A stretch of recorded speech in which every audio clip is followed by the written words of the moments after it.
श्री गुरुचरित्र अध्याय 15वा। श्री गणेशाय नमः। सायनदेवाचे कल्याण करून त्याला शुभाशीर्वाद देऊन नृसिंह सरस्वती शिष्यगणांसह यात्रा करण्यास निघाले।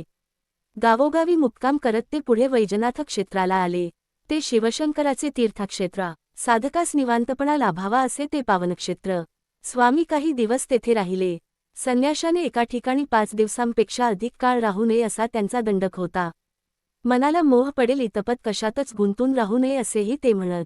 स्थानिक ग्रामस्थ रोज त्यांच्या दर्शनाला येऊ लागले, तर जवळपास असणाऱ्या गावातूनही काही पायी तर काही जण बैलगाड्यातून भाविक भक्त येऊ लागले।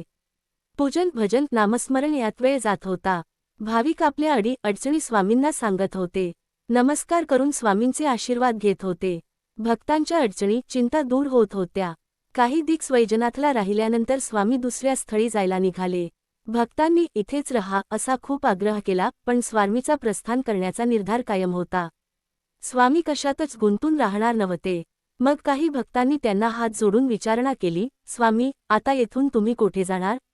कोठे राहणार? आम्हाला तुमची दर्शन घेण्याची इच्छा झाली तर कोठे भेटणार?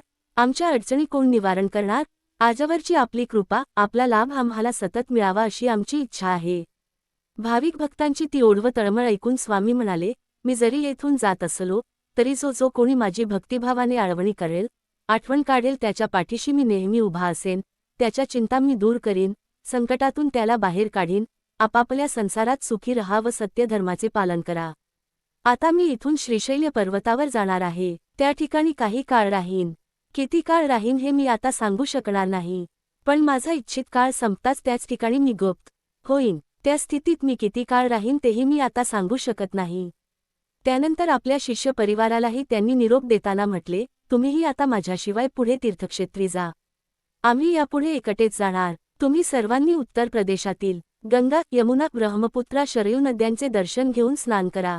तेथील तीर्थक्षेत्री जाऊन देवतांचे दर्शन घ्या। काशी, गया, हरिद्वार, प्रयाग, ऋषिकेश, अयोध्या, मथुरा इथे जा।